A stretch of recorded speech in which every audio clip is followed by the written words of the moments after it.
Et bonjour à tous les supporters de l'équipe de France. Voilà, débrief de ce match entre l'équipe de France et les Pays-Bas. Et l'équipe de France qui fait son retour dans son stade, dans son pays, juste après l'épopée russe où on a été champion du monde. Voilà, du coup, ça fait plaisir. Et on va pouvoir célébrer à la fin du match contre le Pays-Bas cette Coupe du Monde. Bien sûr, il va falloir que le spectacle soit au rendez-vous et au moins une victoire dans ce match contre les Pays-Bas pour que la fête soit à son plein. Voilà, donc le match commence et l'équipe de France quand même montre un meilleur visage que contre l'Allemagne. Et une équipe un petit peu plus offensive qui arrive un peu plus à développer son jeu. L'équipe des Pays-Bas qui joue beaucoup plus bas. Du coup, ça permet à l'équipe de France de produire son jeu, d'avoir la possession de balle et de faire des attaques qui sont constructives et qui permettent de mettre en danger un peu les Pays-Bas. Et à la 14e minute, sur un mauvais dégagement, Matuidi qui reprend le ballon, qui centre à ras de terre et Mbappé a juste à pousser le ballon pour la mettre au fond et ça fait 1-0 pour l'équipe de France. Après le but de Mbappé, le rythme redescend. Il n'y a plus la même intensité. L'équipe de France a marqué, elle s'est rassurée. Du coup, le rythme redescend. On joue plus à la même intensité. Il y a beaucoup moins de créativité, il y a beaucoup moins de, de créativité dans les offensives françaises. Par contre, les Pays-Bas jouent toujours très très bas, ce qui permet à l'équipe de France de s'amuser, puisque au final, ils ont la possession de balle, ils contrôlent le ballon, ils contrôlent le jeu, et ce qui permet de museler un peu cette attaque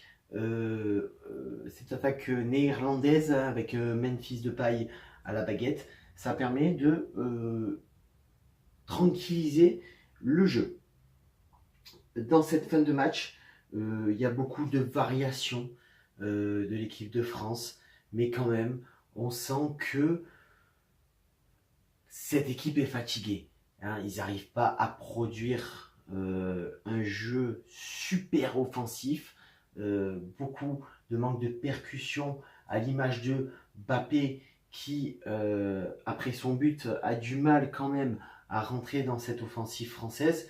Et Giroud à la pointe de l'attaque qui toujours a un peu de mal avec 11 matchs sans marquer de but. C'est quand même la fin de cette première mi-temps et l'équipe de France mène 1-0.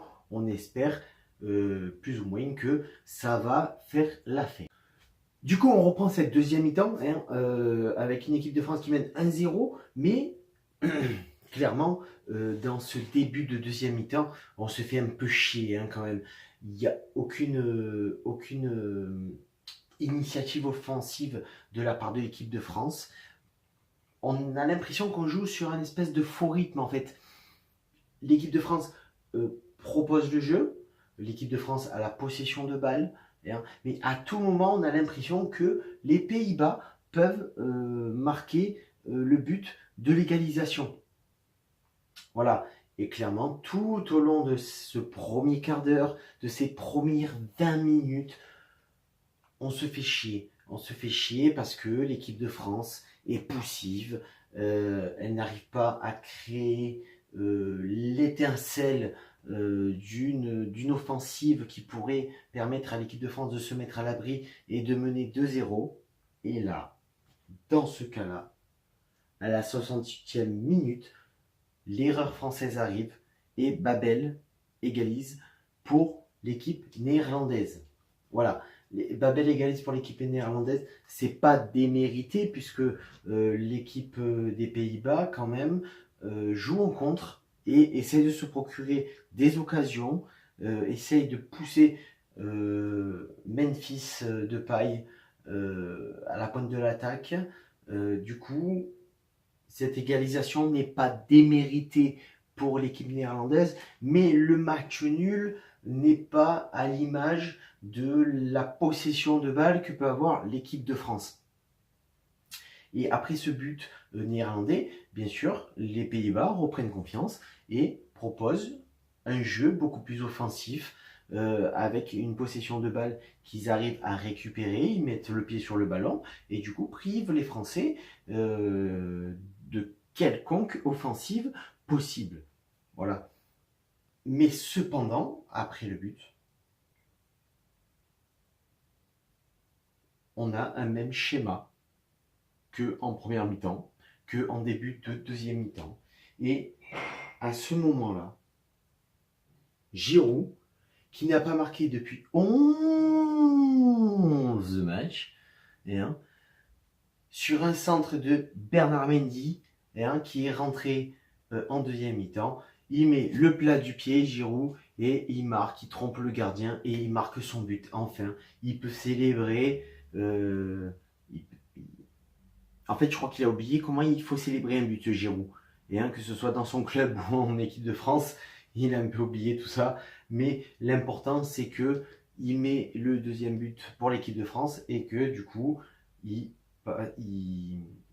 permet à l'équipe de France de mener à nouveau 2-1. Et la fin de match ressemble concrètement un peu à l'ensemble du match. Voilà, où on s'ennuie un petit peu, où il n'y a pas trop de créativité, où il y a un manque de percussion, où Mbappé, on le voit pas trop dans cette deuxième mi-temps. Giroud qui sort pour laisser place à Dembélé, mais bon, il changera pas grand-chose dans ce match. Du coup, on se quitte sur un 2-1 dans ce deuxième match de UEFA Nations League. Du coup, on prend 4 points, ce qui n'est pas démérité, face à l'Allemagne qui a été très bonne, face à une équipe de Pays-Bas qui a su défendre ses atouts. Et on va pouvoir enfin fêter dans notre stade ce titre de champion du monde qu'on a acquis il y a à peu près 2 mois. Voilà, sur ce, les amis, on se retrouvera pour le débrief Nice-Rennes vendredi. Évidemment, je serai au stade à l'Alliance Riviera. Voilà, parce que pour ceux qui ne le savent pas, je suis supporter de l'OGC Nice. Voilà, donc si tu as l'OGC Nice, tu peux t'abonner à la page.